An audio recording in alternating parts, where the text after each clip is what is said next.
Yes, folks, that is the machine. The 4 weeks from today is going to take me right across the finish line in Chattanooga, Tennessee. We've got less than 1 month left. I'm on a plant-based diet, been there for maybe 8 weeks now, and I'm doing my first Ironman 70.3. I'm about to take this bad boy out for an 80-kilometer ride, which should take me 3 hours.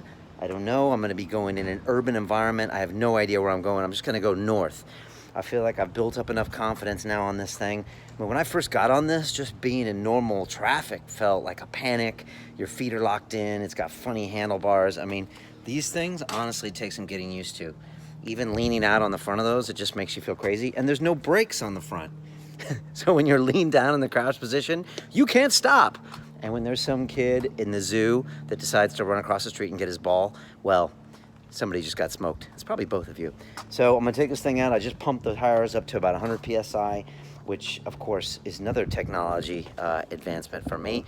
So I'm ready to go. It is the sickest, most beautiful day in London. I mean, absolutely ridiculous cycling weather. It's probably in the 70s and sunny. And when these things happen, us Londoners, we just thank Allah, Buddha, God, whoever's up there, because they just don't happen very often. I feel like we get like 10 of these a year. So I'm super lucky. And like I said, I'm just gonna go north and just see what I can find. I'm tired of doing that Regent's Park loop. I'd probably have to do it 20 times today. And I just think it's time for a change. So I'm gonna get out and do it. I had Ironman world record holder Tim Don on the show on Friday, and he said, Brian, Chattanooga is no joke. He said you got a nasty climb on the bike, you got hills on the run. He said it's no joke. You're swimming upstream in the beginning, so get busy. So I'm gonna go out there and get busy today on the Cervelo and see what I can do. But again, I just want to clock some good time, make it happen and happen and happen, and just get more and more comfortable on this bike, because in 4 weeks' time, I'll be doing 90K after my swim, and then I'll have to run the half marathon. So that's what's up. Feeling good today. Just want to be safe. I got my ID on me. I wrote a note that said, if you find this body, please return it to my address and Mariana's thing. So that's the plan. So I'm off. Wish me luck. I got my water here that's got these electrolytes that have fructose and glucose in them. I've got my gels. I'm gonna give myself one every 15 kilometers. And then I've also got like a plant-based naked bar as well. So these are like my little rewards along the way.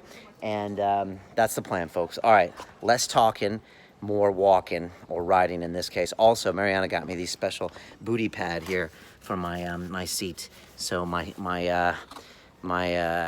bony booty doesn't hurt as much. Even though these things, I got a booty pad here on the back as well. Does my butt look big in this?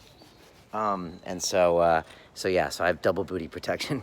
All right, enough said. I'm gonna go get this 80-kilometer done. I'm gonna come home, I'm gonna strip down and change and go do a 5K run as hard as my jelly legs will allow. And that will be the training for today for Samantha. Episode 6 is out. I hope you really like it. We wanted to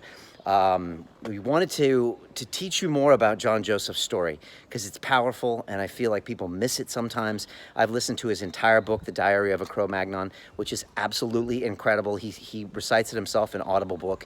And actually, I remember walking down the street here about 5 months ago, and there's a section in there where he talks about going to get new clothes with one of his foster parents, and he goes down to like the black neighborhood, and he get like platform heels, and he's this little white boy dressing up in this thing, and he's like pulling off these bold fashion moves, and it made me literally LOL.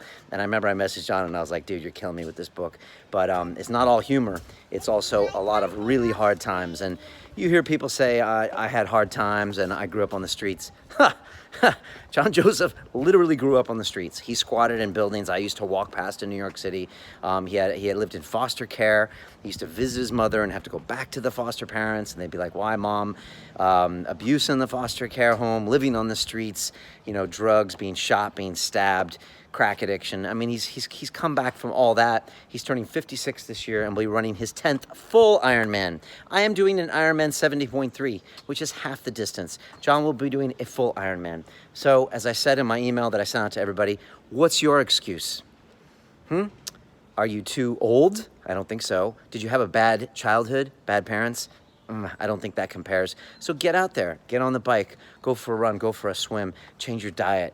go do something. And that's what this is all about. So much love. If you're liking episode 6, please share it. And finally, I'm raising money for this charity called Addaction here in the UK to help people with substance abuse issues.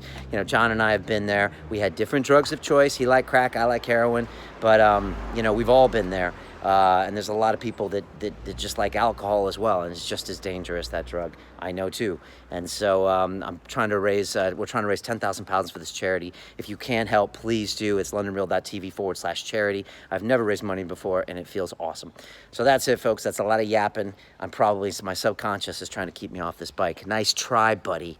It's not gonna work, all right? I'm gonna hit the stop button. I'm gonna go do this. All right, peace.